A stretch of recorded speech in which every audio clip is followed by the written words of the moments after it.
So I live in Los Gatos, California, which is about a half an hour south of Palo Alto. I was diagnosed with cystic fibrosis when I was 3 years old, and I just recently celebrated my 66th birthday. I am 11 years post a double lung transplant, and the way that I would describe my transplant journey is very much that pre-transplant every day was trying to survive. And a lot has happened between that and what I'm going to say next, which is now I feel as if I'm in a place of really thriving. I'm not going to say that's not without bumps in the road, but having this incredible gift of breath has made the challenges I've faced post-transplant definitely easier. And I'm constantly reminding myself of that as I hit hurdles along the road. So I've been involved with CFRI for almost 40 years and have created an incredible community through CFRI, both in the pre-transplant and post-transplant world. I have 2 grown children. I also, post-transplant, have become a grandmother, and my grandson is 7 years old, and that has been an incredible gift to experience as an individual with cystic fibrosis. My name is Missy Peterson, and I live in Rapid City, South Dakota. Although I spent majority of my transplant journey in Colorado, I was diagnosed at a year and a half with cystic fibrosis, and I lived to 23 before I needed a transplant. I had my transplant December 28th of 1996, so it's been a little over 28 years. And of this group, I call myself the senior, even though in age, that's not the case.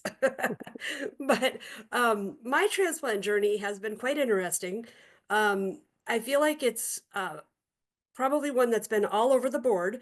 It's been really great, I have to say, though, all things considered. And I've been able to watch my niece and nephew grow up and graduate from high school, and one's in college now. The other one's graduating this year, so that's exciting. And I remember part of my transplant journey was in 2008.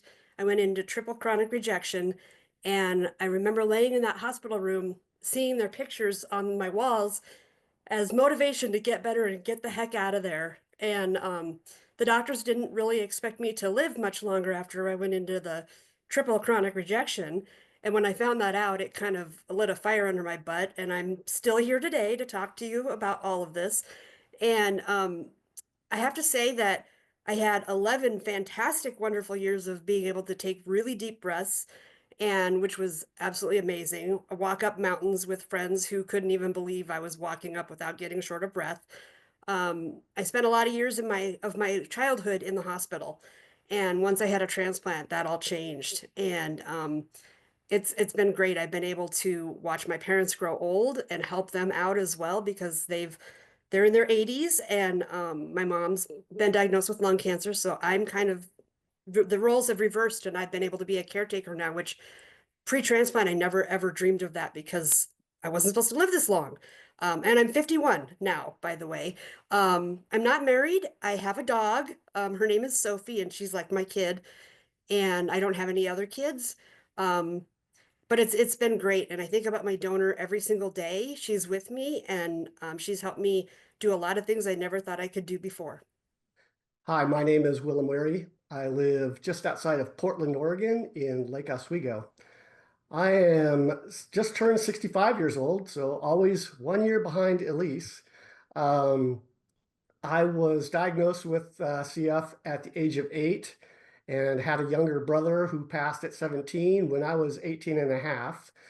Um, I've been married for 42 years. I have 2 sons, and we now have 4 grandchildren. So that's quite, like Elise mentioned, quite a blessing to be in that situation.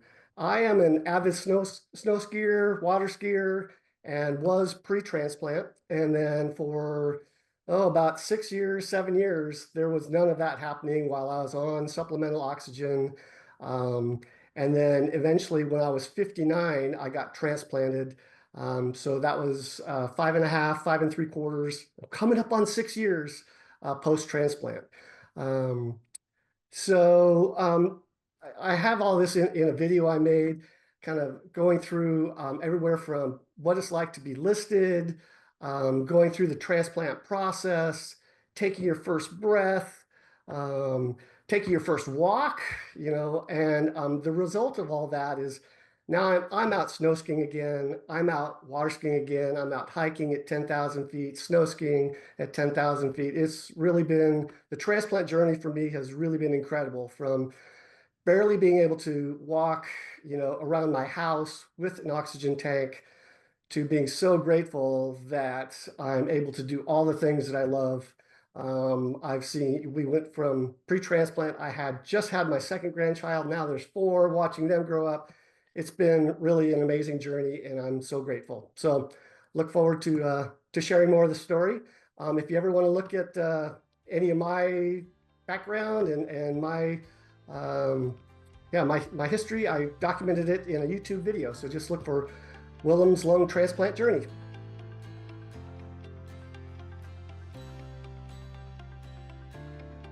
I absolutely believe that exercise has enabled me to go from 3 years old to 66 years old.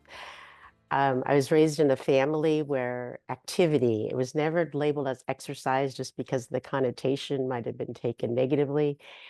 I was on tennis teams. I skied. We did high altitude backpacking. I'm not going to say I love that, but I did it for many, many years.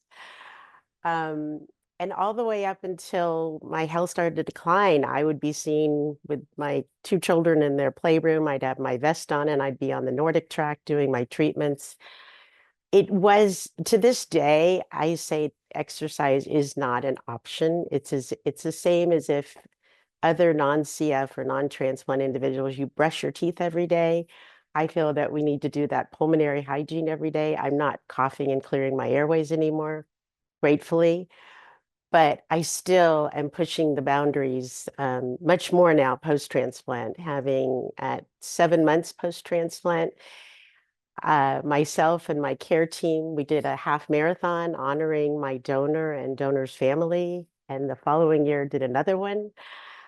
We continue. One of the greatest gifts is that I'm able to hike with my husband, who I failed to mention will be celebrating 40 years of marriage this year.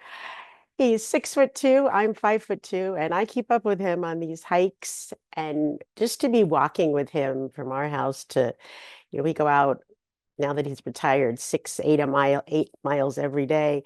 And I have to pinch myself to say, I'm keeping up with this man. It's just incredible. My activity level has increased, but my children, they still haven't adjusted to the fact totally that mom is this new mom. My daughter will kid that I'm always on this prednisone high, which I'm not going to say that's contributing to all of it. But as I said before that, and people say to me, you're always walking. And I say, well, I'm like Forrest Gump. I just keep walking or running or being on the treadmill or pickleball. Having that gift of breath is, I'm so grateful. So like Elise, I've always been very active pre-transplant. I mentioned that earlier, with everywhere, water skiing, snow skiing, hiking, just busy. But as my lung function started declining with the progressive disease that CF is, um, and particularly talking about exercise as you get to the point where you need supplemental oxygen and you're on that transplant list. That's where it got to be really hard, but equally very important. So that's what I would like to emphasize is, like, as you go through that process and now you're listed, one of the key things for me was doing as much exercise as I could, which at the time was like just doing stand-up sit downs from the chair, right? Working on the core, just working on exercises to keep as healthy as possible, particularly the core just before transplant, because after transplant, you have all these restrictions and you're going to use your core to stand up out of a chair to get, to sit up in bed. So for me, doing some of those exercises and focusing on those pre-transplant becomes really important, because then post-transplant, I was only in the hospital for 15 days. the nurses were commenting like, wow, you're really strong. Like, I didn't feel very strong, but I was really glad I had done all that work beforehand to help accelerate my recovery. One thing I failed to mention in the intro was since 1998, a couple years after my transplant, I've been attending the transplant games every other year, except for when I went into rejection in 2008. And I swim, and I got into swimming after transplant, which is kind of interesting because I was asked to be on the swim team pre-transplant, and I was like, are you kidding me? I would have to stop halfway through every swim and cough and stop halfway through, down the lane, and that won't work very well, which is kind of interesting and fascinating that I took it up after transplant. And then since my rejection episode, what I have to say about the swimming about that is that's what got me back to where I am today.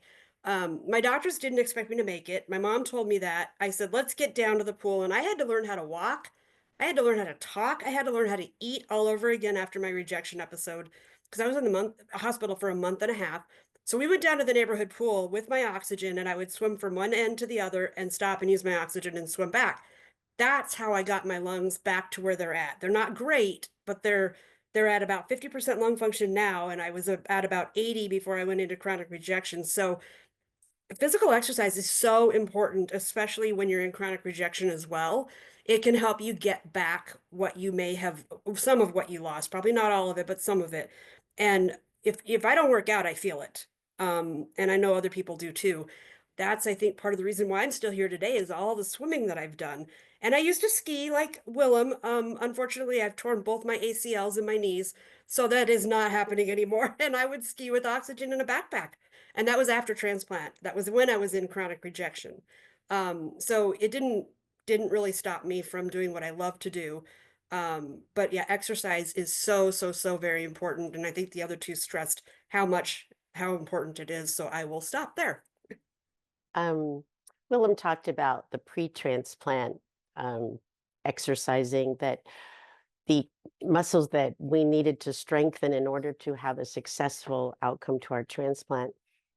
Most transplant centers talk about this 18-month window that you're in, that you want to go into your transplant. You're sick enough to need a transplant, but you're healthy enough to survive it. And much of that survival has to do with walking. You walk in vertically, you don't go in horizontally, and you come out vertically, because the toll that prednisone plays on our muscles right after transplant is enormous. We're given an enormous bolus of Solu-Medrol during transplant, and you literally feel as if your muscles are wasting away.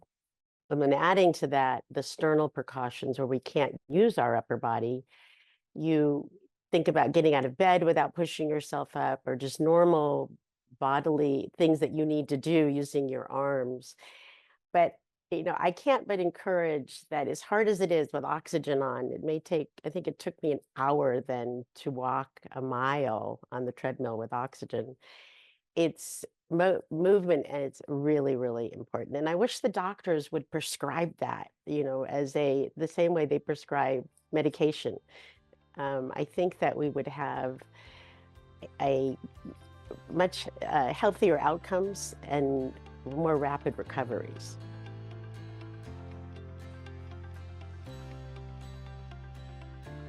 I was thinking about this earlier today and yesterday.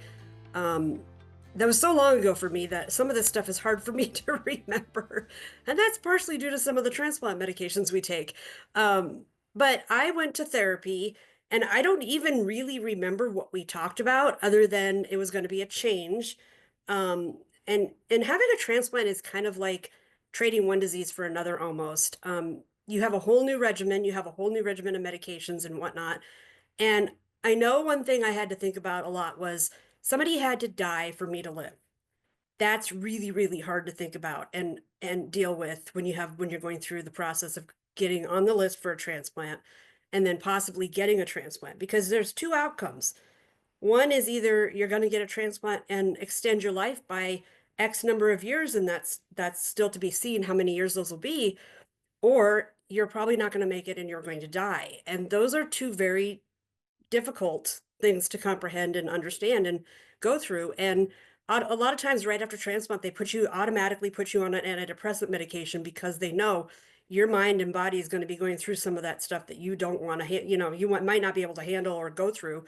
And I know right after my transplant, I thought about my donor a lot and I cried a lot. And I thought, gosh, somebody had to die for me to live. How do you deal with that? I mean, and I was 23 too, so I was a lot younger. And it wasn't easy. And so a lot of therapy, medications, talking with friends and family and having them there to help you cope, and a lot of prayer. I did a lot of prayer, trying to understand these things. And it's a big emotional toll. It takes an emotional toll on you. And you really do have to be, and they put you through evaluations. They put you through a psych evaluation. They put you through all the medical evaluations. They want to make sure you are strong enough, body and mind wise, to go through these transplants. And it does take a very strong individual like the three of us to go through a transplant, I think. Um, Dealing with cystic fibrosis our whole lives, that takes a strong individual as well. And I think we kind of prepared us mentally for the transplants. I agree with everything Missy's saying. For me, it was very different. I wasn't 23, I was 59. I have my wife, Kathy, who's been with me since we were in high school. So a lot of my emotional support came, and my caregiver was Kathy. She was my rock. She was also post-transplant. She was the one who really got me over the edge of like, let's go walking, right? It was like I wanted to go walking after my transplant. But you know, it took that little additional motivation to like really get me out there. And she said, hey, we have an hour.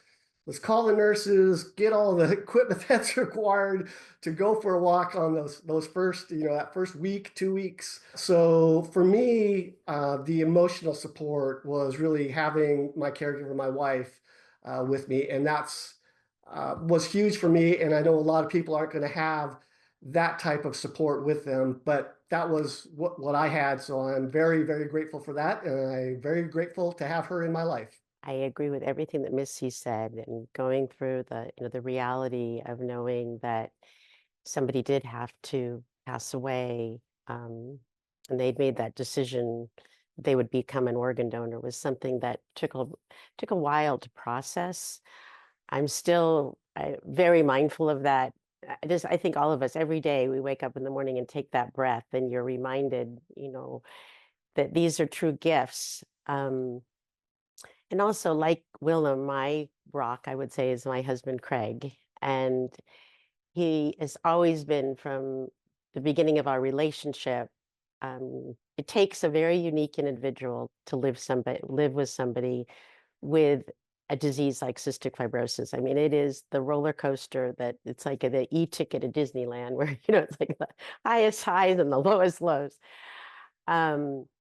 So much so that one of the things that I was wrestling with as I was listed it was almost daily. I think I'm not sick enough to need this transplant, which was, now that I look back on that, was ridiculous. I mean, I was attached to my oxygen all over the house. I was doing 8 hours a day of treatments. I could barely talk, but I still thought, you're not that sick to need a transplant. Up until the minute they rolled me into surgery, where I kissed Craig goodbye and said, are you sure this is really what I should do? And he said, yes, I'm sure. And the same thing happened post, and I was extubated very quickly, and I just wanted to take it all in. And I think that I stuffed a lot of those emotions, and they've come out at other times now where I'll be at the top of a mountain and I just well up in tears. Like, how can I be so lucky to have been able to survive this long? I've gotten this gift of new lungs and still be here to enjoy all of this.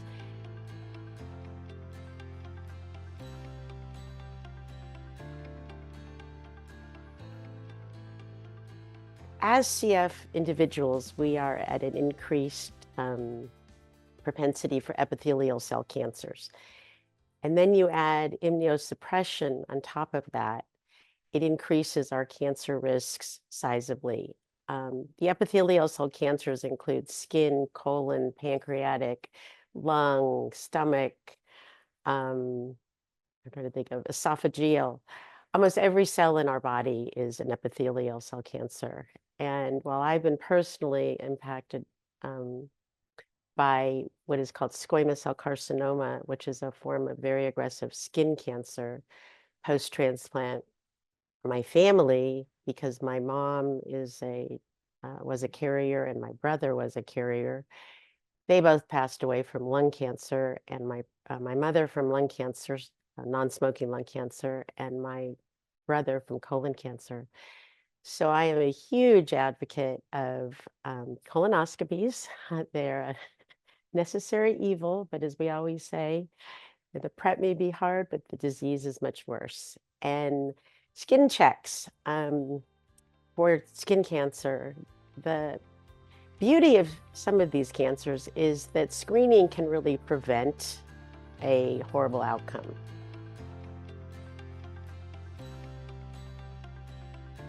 I would like to jump in and talk a little bit about some of the other stuff that can come after transplant health-wise, that luckily Elise and Willem haven't had to deal with yet. And one of those things is after rejection, you can end up with bronchiectasis, which is kind of similar to what we go through pre-transplant. And I am back on doing the vest treatments to try to help move that stuff out of my lungs because my lower airways are really bad now.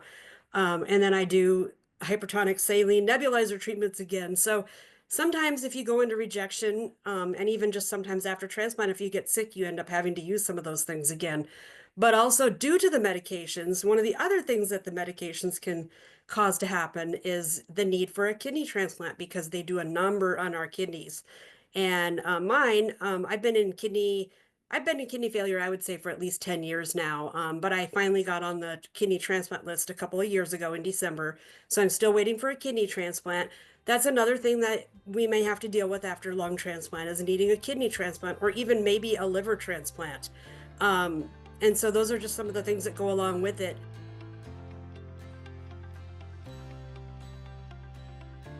A little bit of a misnomer about having a transplant is people think you no longer have CF, and that is very far from the reality. So we still have our chronic sinus disease, our GI issues, pancreatic issues. I also have CFRD. But I've seen almost everything improve a couple percentage points. I am not on a antifungal like most post-transplant patients are, which then requires them to reduce their dose of Trikafta. So for right now, I was started on the full dose of the 2 pills in the morning and the 1 pill at night. I will say that the one side effect that I have been experiencing is insomnia. So I have stopped taking the evening pill, still taking the 2 morning orange pills. I'm not going to say my sleep has improved, but ironically, I'm not tired. I have this feeling of euphoria. Um, the best thing about Trikafta for me that I don't think the doctors put a lot of weight on is I can smell and taste food again, which has been incredible. I am a huge baker, and so I am definitely enjoying that. So I've been on Trikafta since the FDA approved it, and I'm trying to think of how many years that's been now. It's been a couple of years. And I was originally on a full dose of Trikafta. Unfortunately, I started mine right when the pandemic hit, right when COVID hit. So whether my mental health issues at the time of extreme anxiety were due to the Trikafta or COVID, I'm not really sure. I'm still on Trikafta, but now I'm on a modified dose because it was kind of almost like it was working too good for my stomach. And it was just causing some GI issues that were not pleasant. So I went to a modified dose of basically the 2 orange pills on one day, the blue pill on the next day. And there are quite a few of us post-transplant on a modified dose doing quite well, and it's still helping my sinuses. I would say that the modified dose does not help my diabetes as well as the full dose did. I did not gain weight, unfortunately, which was I was really hoping to gain weight, and that was the main reason I went on it. But I do like the fact that it's helping my sinuses and did help my diabetes a little bit in the beginning. But my GI issues luckily are not there now that I'm on the modified dose. And I know there's the new one that just came out, which I cannot pronounce. And I know it's a once a day pill. I don't know how you do a modified dose on that one though, but I am going to probably talk to my doctors just to see. It's supposed to have less side effects. I don't feel like I have the mental health side effects now, luckily, on the modified dose. Again, I don't know what that was from, if it was the Trikafta or other. And it is one of those drugs, though, in the beginning, I did have side effects. I had like flushed feeling. I had like a rash, like I itched all over. I toughed through those side effects. I made it through. I pushed through because I was like, doggone it, I want this to work. And they did go away. For me, they did go away. So that was nice. I am not on Trikafta. Um, I do have sinus issues in the sense that I have nasal polyps, which is another common CF symptom.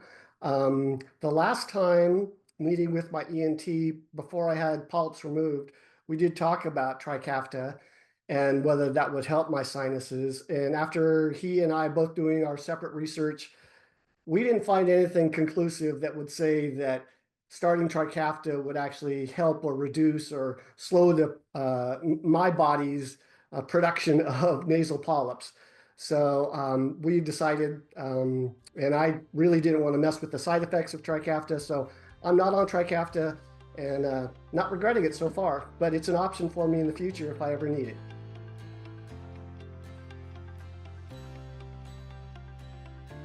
On the topic of organ donation. So that's really important, particularly for the three of us, because we're alive because of that. That's one thing that I try to do regularly is as I share my story and, in various places talk about, hey, I've had a double lung transplant. Are you an organ donor, right? So I think it's really important for all of us that have had transplants to continue to evangelize and like share our stories and hopefully get a larger pool of people that believe in organ donation, that's a really amazing thing to do for another human being.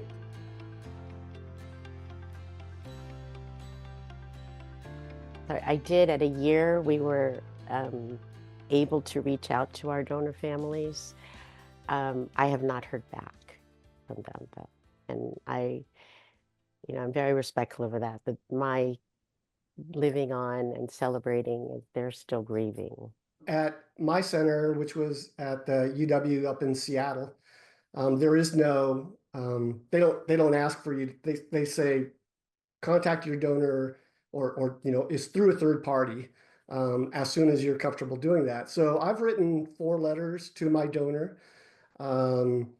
And each one, with additional information. The first letter is very just, how to, doesn't tell very much about yourself. I was just expressing how grateful I was. I'm alive. I'm doing well. That was probably, my first letter was probably 4 months or probably less than that, maybe 3 months after transplant, and things were clearly going well. And then I've written 3 more since then. I have not heard anything back from my donor family, but going through the third party, the OPO that handles this, and the social worker, I do know that the donor family has accepted my letters, right? So as far as I know, they've opened them and read them, and they know how I'm doing. And maybe one day they'll be willing and able to establish a relationship of whatever kind they want. I'm in the same situation as Elise, for the most part. And I do have to say, though, through my journey, I've met many other transplant or donor families, and one in particular here where I live now. And I kind of consider them my adopted donor families because you get to know them on a level like no other and hear about their journeys and whatnot. And they almost feel like your donor family in a way.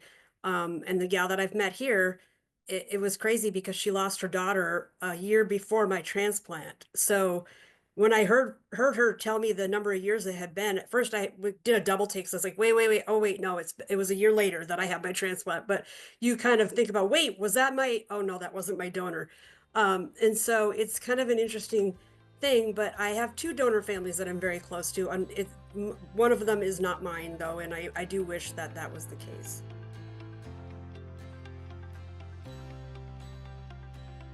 Yeah, I think we've covered a lot. Getting a transplant, right, is not for the weak. So do your exercise, get ready.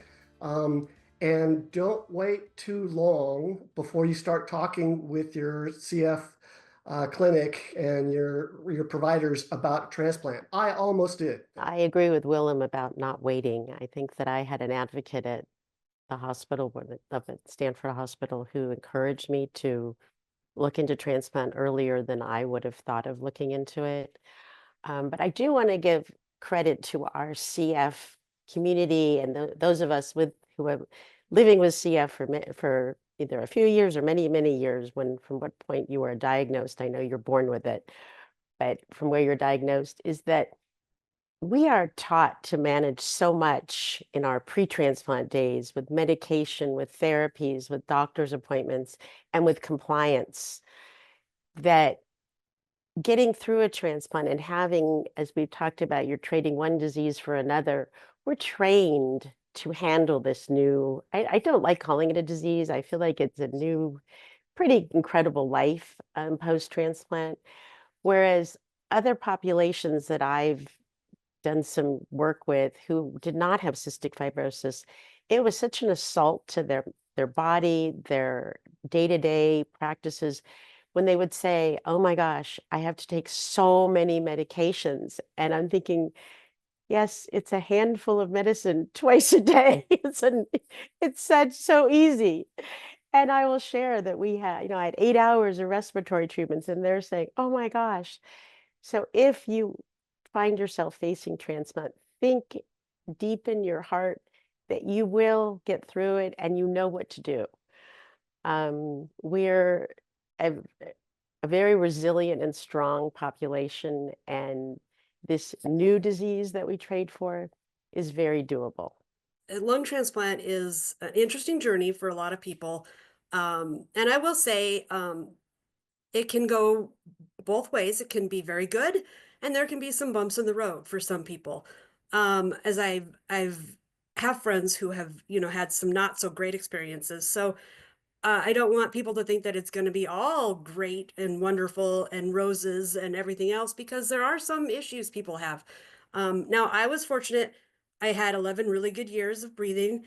And I do want to actually let people know too, though, that if you hear the words chronic rejection or you get diagnosed with rejection, it's not, the end. It's not the all end for you. I've been living with chronic rejection now since 2008.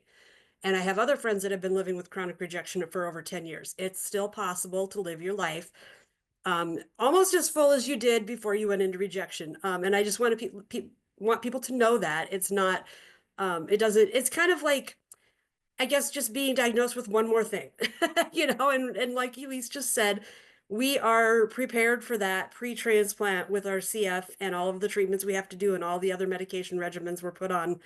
So it's just kind of like one more thing. Some people have it a little tougher than others with rejection, but um, it's still a wonderful, beautiful thing to be able to be here breathing through my donor's lungs, who I think about every single day. And if I hadn't had my transplant, I wouldn't be here to live through a pandemic, for crying out loud. That's bizarre. I never thought that would happen. Um, but it's been amazing. I'm looking forward to the 30th anniversary I get to celebrate with my lungs.